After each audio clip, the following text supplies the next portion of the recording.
Hello, everyone. Welcome to This Day. It is Saturday, December 11th. Now, on our show today, we have Memorial Care Saddleback Medical Center, and we spoke with Dr. Medhat Mikhail, and he's got some great information for us. And then we also spoke with Rebecca Gillard, who is here on behalf of the Espanol Club. And she's always such a delight, and she's got some good information about the Espanol show.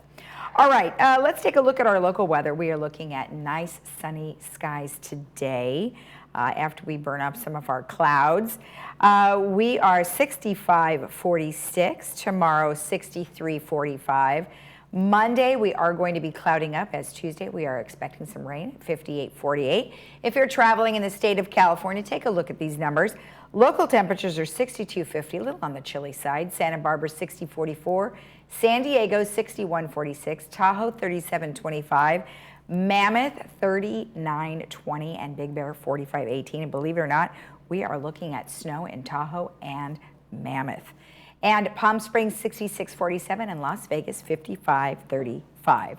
Our sunrise this morning was at 6:45 and our sunset will be at 4:43. And Gina, you did it again.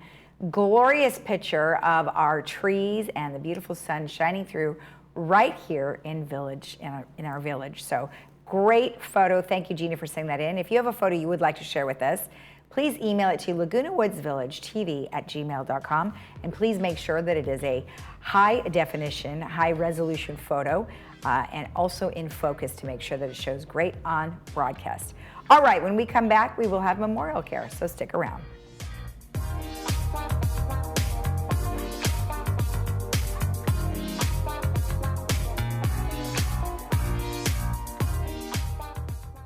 Picking someone to clean your house is a big decision.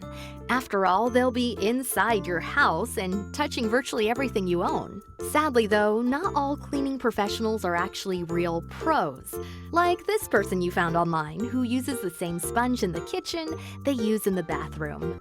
If you're looking for a local family-owned business with amazing customer service, contact MaidPro for a free estimate. MaidPro, when you're ready for a real pro.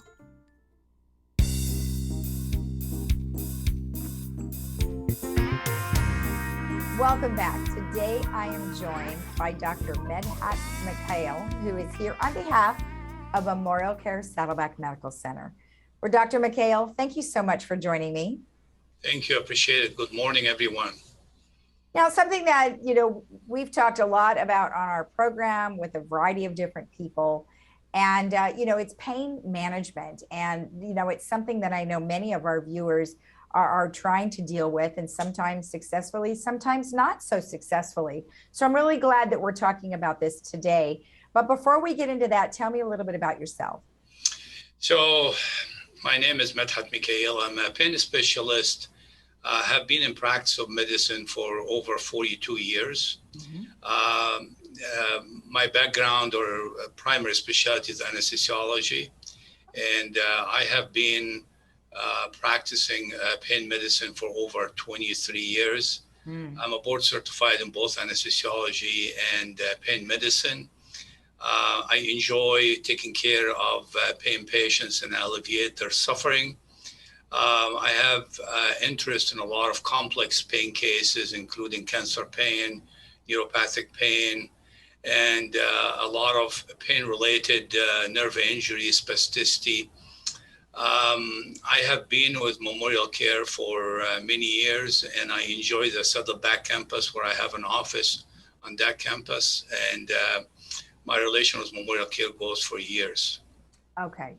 Now, when we talk about pain related to many of the things that you have told us, would it be pain in a particular area, pain all over the body? When you talk about pain, what exactly are you talking about? Yeah, we treat pain, every area in the body, and all kinds of pain.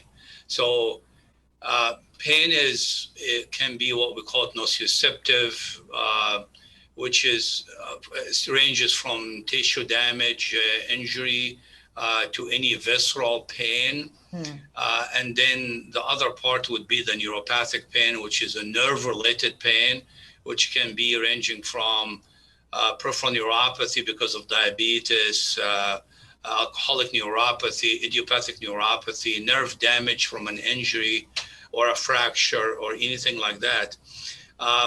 So it ranges,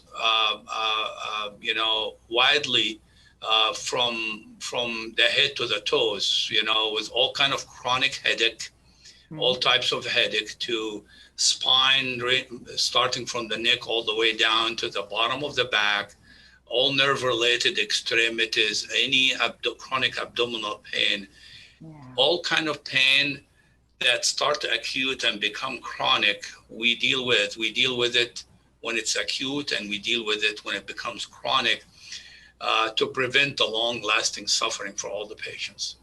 Yeah, a lot of people have been dealing with pain probably, the majority of their life, like you mentioned, some of the things that can cause it.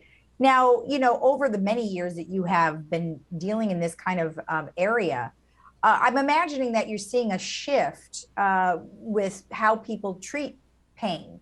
Like, for instance, maybe someone would come to you and they might have a back pain and you might prescribe one particular thing for that.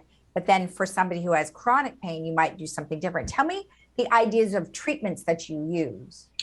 Yeah, so that brings us into the point is, what's the difference between acute and chronic pain? Mm-hmm. When somebody is in acute pain, they always need some assistance to prevent this from progressing into a chronic pain, because untreated or undertreated acute pain can lead into the development of chronic pain, because it gets the central nervous system to become sensitized into the impulse or the insult that happened. Mm-hmm. So I'll give you an example of some of the acute pain. Somebody had a surgery recently, had an open chest surgery. Those are very painful surgeries. Had a major fracture and they're trying to recover from that. Have a big surgery, had a burn, this is what we call it acute pain. Right. We tend to like to treat this adequately, because that, as long as it can treat it adequately and on time, will give the patient a big chance not to develop or advance into developing chronic pain. Mm-hmm. Whatever this can be in a form of a medications for nerve-related pain, medication for what we call it somatic pain or regular, because of the cut that happened, because of the injury, because of the big surgery. Mm-hmm. We try to treat that, and sometimes we treat it with opioids, making sure we monitor the patient closely so they don't fall into a problem, becoming dependent on this and continue for a long time being on it. Right. We're just trying to use this for a particular period of time until the healing occur. And it might be a nerve block as well. It might be infusion of local anesthetics into the spine to control the pain well in the hospital setting. So we prevent the development of that chronic pain. So there's a lot of tools that we use during that phase. If the patient happened to come to us late in the phase or in a chronic condition, there's a lot of tools also we use for that chronic condition. Okay. Part of it is the use of some pain medications. However, we prefer to avoid having patients on much opioids or depending mainly on those opioids, while we have array or a range of a lot of other interventions and neuromodulators and implantables that we can do, or minimally invasive things we can do to eliminate the need of opioids. Yeah. Because the longer you go on those opioids, you develop dependency. Whatever was sufficient a few months ago is not sufficient today. And a lot of people that had genetic predisposition with an alcoholic mother or father or brother, they tend to start slipping into that addiction problem. Right. And it becomes an issue that their brain is telling them that they have pain while they don't have pain, but they're afraid to get off these narcotics because every time they try to get off it, they develop withdrawals. So they feel like, I have pain, and they try to justify using these narcotics. Right. Now, I'm imagining that if someone was on a particular type of pain medication and they kept asking you for more, I'm assuming that this is the time that you would have a discussion with them to say, you know what, let's try this, or let's try something different, and lead them down a path of being able to monitor and help them get off those opioids, right? Yeah, that's exactly what happened every time we see a patient on a significant amount of opioids, and their primary care or their specialist does not feel the comfort anymore to continue on these medications. Yeah. This is why we always talk to our colleagues and say, send these patients to us early enough so we can have that conversation, and instead of going for a long road and it becomes very difficult to get them off these narcotics. Right. We discuss other options, we discuss safety, and I've always tell them, you know, I apply to you what I would apply to myself. If I'm in your situation, I would not want to be on these, or any of my family member. I would not want to have them on all of this amount, because there's a risk. There's a risk you get weak at certain points, you get sick, you get dehydrated, you get flu, and these medications that you tolerated a couple months ago, now all of a sudden you're not able to tolerate it, and you end up in overdose. And that is the risk, that you can lose your life over these medications. Some people take it lightly, but it's not. It's a very serious business. Yeah, and you know, in the wake of legalization of marijuana and CBD, it would seem that many people, you know, they're frightened of that particular scenario that you just mentioned. So they go, well, I'm going to get off all the pain medication, I'm going to do this. Now, if a patient came to you and said that, how would you guide them?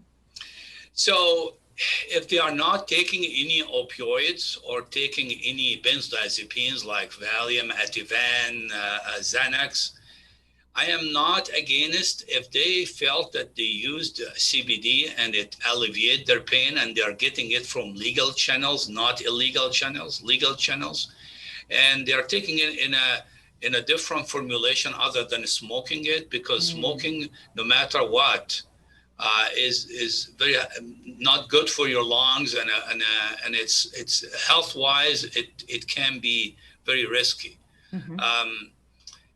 If that, because it's a controversial issue, and I see patients say the CBD helps me a lot and I'm using limited amount, I'm not taking anything else, and I always tell them, if that is what it is beside what I'm doing for you intervention wise, I'm fine with that. Just make sure it doesn't affect you mentally, like you feel like you get sleepy or feel like you're disoriented, and then you go behind the wheel and drive and hurt somebody else. You have to be careful with all of that. And exactly. You know, you have to get it from legal channels and know your limits of the amount you take it and how you take it and all of that stuff. Again, I'm against smoking it. Yes. And you know what is nice to know is that maybe doctors these days are more open to discussing some of those alternative, treatments, because it's there anyway. And it might be better for the patient just to talk to their doctor, just to open up that conversation. That's right. And to advise them what is right and what's wrong, and the mix of other things they are using, because this is where the problem happened, because some patients are on a lot of different medication. They think it is safe and they continue to do that. So it is good to discuss it with your physician. All right. Well, excellent. I think the information is very, very good, and I appreciate you taking the time. Thank you very much. All right. And if you want more information about what we've just discussed, you can go to memorialcare.org. We'll be right back.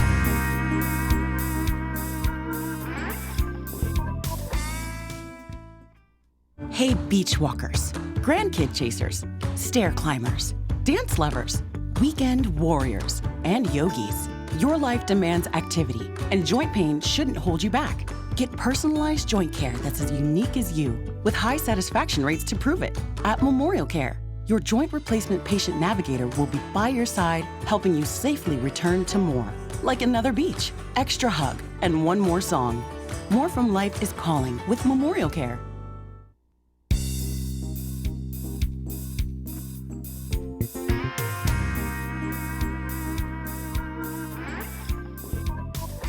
Welcome back. Well, today I am joined by Rebecca Gillard, who is here on behalf of Espanol in Laguna Woods. Well, welcome. How are you? Hola, very good. And you? Excellent. Muy bien. Good. I remember like this much from third grade. You should watch my program. I know I should, for sure, for sure. Well, speaking of your program, Espanol in Laguna Woods, how did you arrive at a TV show? It all started when I was teaching the Latin line dance, and many of my students asked me if I could teach them Spanish. And because it was impossible to give 60 some private lessons, I decided, hey, we have the best route. We have Channel 6. So I wrote the proposal. I brought it to Mr. Paul Ortiz. He read it and he said, let's do it. And that's how the idea started. Yeah. Now, obviously, you're of heritage from, is it Mexico City or where? Yeah, I was born and raised in Mexico City. Okay, excellent. So who better to teach us than someone who's from Mexico City? Have you had any teaching before? Yeah, but not in languages. I used to teach. My first job in Mexico was teaching history. And then I did a master's in journalism. So I became a journalist, and then I traveled and was a journalist in Israel. And then we moved to the United States, and here we are. Wow. Dancing and doing Espanol in Laguna Woods. Did you do any journalism here in the US? No. Okay. At the moment we arrived to the United States, I changed careers. I went back to school to do a master's in health services administration and then a doctorate in gerontology. Wow. Now, did you obviously use those degrees? Yes. I worked mostly in policy, and then I worked for many years in the American Red Cross doing the HIV/AIDS Latino program, which was first national and then international. Wow. Well, look at you. I love that. You had a great career, and now you're a TV host, and you can add that to your resume. I love it. Well, what are some of the things you want to accomplish with your show? Well, first of all, I want for people to learn Spanish and to learn about Latino culture. So that was the main idea, for people to understand the language and the culture. And the very first episode, it was, how do you do a dialogue on TV if some of them will speak Spanish and some of them will speak English, so that the listeners hear the two languages? So we had to have two people that spoke Spanish and one that spoke only English, so that we would be translating. And the very first episode, it was very funny because we thought we could read the script, and we thought that people wouldn't be able to tell because we were in a restaurant and the script was in the menu. It didn't work. It was very obvious that we were reading. So starting with the second episode on, we had to learn the whole script. I'm the writer, and then we started to have meetings, first 1 day a week, then 2 days a week, and we were rehearsing. Then we had the first year, and some of the actresses didn't like so many rehearsals, so we then got Roberto and Silvia, and then it became more of a routine. We would rehearse 4 days a week, sometimes 5 days a week, 2 to 3 hours, so that we would really know it. And it was a lot of fun because we would laugh about our accents, both in Spanish and in English, and we would make private jokes while we were rehearsing. So it was a lot of fun. It's a lot of fun and a lot of work.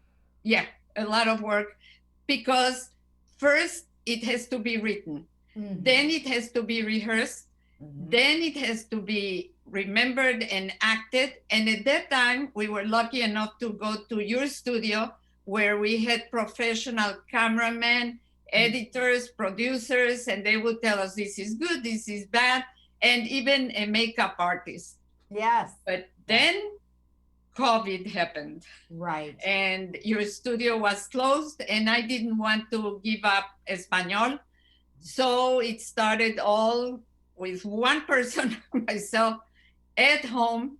And the most difficult part of it is the videographing. I don't have PJ with me, and he's in his house. I have to send I record everything in my little phone. Right. Then he becomes the genius. Mm-hmm. He's the one that has to deal with it. He edits the whole thing. He returns it to me, and then I write the subtitles with the times of the video and send it back to him.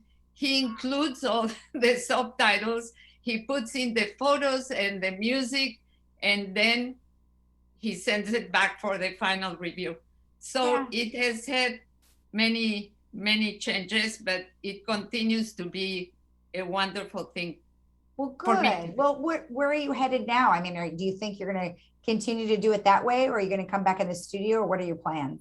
I'm praying that we're going to go back to the studio, and I can't wait to have Silvia back with us and Roberto, and that we can come up with more interesting stories to tell. All right. Well, good. Well, I like the camaraderie that the three of you have, and you know that was, like you said, you know, you rehearsed and you cracked jokes and you did fun stuff. I'm sure a lot of that came through on the show as well. But yeah, it's a little more difficult when you're doing Zoom and it's just you and you're just kind of speaking into a camera the entire time. I mean, I know, I get it. I do it all the time. But, you know, it is hard. But I'm glad you were able to continue and still, you know, go with your passion of teaching people Spanish. So I really think that's great that you've continued that. So now the show is on Wednesdays and Saturdays, and the half an hour? Yes, it is. It varies now depending on how many photos we include, or sometimes I go over the time and I have to cut. Sometimes it's under the time and I have to add. So yeah. it varies. Well, good. Well, once you come back in the studio, are you just going to kind of pick up where you left off, or do you have new ideas? The stories change according to what's happening, not only in my life, but in the world. Right. At the beginning, we started the story would continue based on a romantic story of Debbie, who is one of my friends, and Polo. And Polo was based on Mr. Paul Ortiz and a friend of mine in Mexico whose name is Polo. So in the description of this romantic story, it was a combination of the two Polos. While Debbie is someone here in Laguna Woods, but that had to stop because I couldn't continue Polo and by myself. So no, of course. Well, it sounds like a little bit of a soap opera. Yes, exactly. A little soap opera. So yeah, I love it. Then, go ahead. Oh, sorry. When we changed, and because of the virus, at that point I was starting a new part of my life with my husband and I going out with our new camper. So that became another part of the story, the camper adventures. I love it. Well, when the three of you get back together, you can recap, 18 months of all the things you guys did over that 18 months and all the things you missed, and now all the things you're going to look forward to. So there, I just set up your whole first few months. Thank you very much. It's been 2 years, Lisa, 2 years of the program. Oh my gosh, time has gone by so fast. Well, I wish you the best of luck. Love the show. You just keep up all that fun Spanish. Muchas gracias. And don't forget to keep learning. Sigan estudiando. It's worth it. Okay. Thank you. Bye-bye. Hasta la vista. Hasta la vista. All right. We'll be right back after this.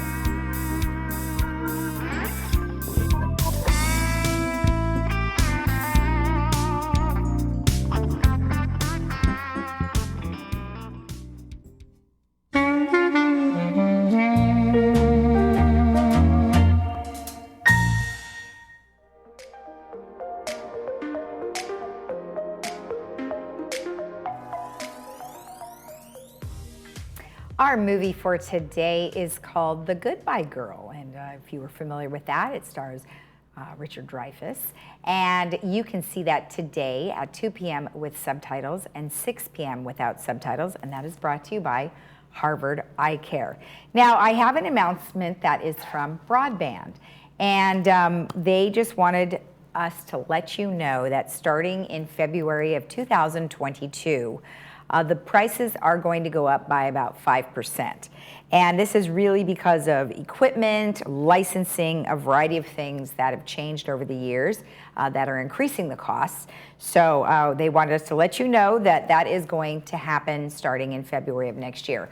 Now, if you have an automatic debit, the way that you pay is you will have to make that modification of change in the cost through your bank. So you want to make sure that you get in touch with your bank starting in February for the new charges. All right, we have a drive-through grocery event that is going to be happening coming up this week. It's going to be on Wednesday, December 15th from 9 to 10:30 at the United Methodist Church. And that is sponsored by Saddleback Church of Laguna Woods. And if you want more information about that, you can go to 949-609-8574. Now, the Theater Guild has got something super fun that they're doing. They are hosting a holiday show, and it is a musical, and they just love their singing. So that is going to be December 16th, Clubhouse 5. Tickets are on sale. Show is at 5 p.m., and if you want more information about this, you can email theaterguildlw@outlook.com. Now, if you haven't started thinking about Christmas, you may want to take a look at this next item. Christmas buffet is happening on December 25th in Clubhouse 5 at 1 p.m. Now, look at all those delicious items that they have. Coffee and tea will be served, and those glasses will be provided to diners who would like to bring wine on their own. So check this out. You may want to jump on this as soon as possible because they don't know when it will sell out, but you can call 949-597-4382 and speak to Recreation about all that is offered that day. Now, we've got a couple of different New Year's Eve options. There is one, which is your traditional rockin' New Year's Eve. Now, that is obviously on December 31st, and that is at Clubhouse 5. The doors open at 7:30, and they have a band. Da Retro is an 80s band, and that's going to be at 8 p.m. And this is kind of your traditional ball drop at 9 p.m. and also at midnight, and that's more of your traditional celebration for New Year's Eve. Or you could go to the other one, which is in the Performing Arts Center at 7:30, and this is a variety of different bands, but it's really just more of a performance rather than a dance. So check out all those bands there, but if you want to do this one, a little bit something different, you want to get in touch with Recreation as well, or you can buy tickets at tickets.lagunawoodsvillage.com. Okay, let's take a look at our weather before we head out to enjoy the rest of our weekend. We are looking at sunny skies today. We're looking at 65-46, 63-45. Monday, clouding up again because we are expecting rain on Tuesday, 58-48. And around California, we are looking at nice temperatures, cool temperatures at the beaches. We are looking at 62-50, 60-44, 61-46. Then when you head to the mountains, they are going to have some snow in both Tahoe and Mammoth. Tahoe 37-25, Mammoth 39-20, Big Bear 45-18, Palm Springs 66-47, and Las Vegas 55-35. Have a great day in the Village and enjoy the rest of your weekend. We'll be back here on Monday morning at 9 a.m. Have a great weekend. Bye-bye.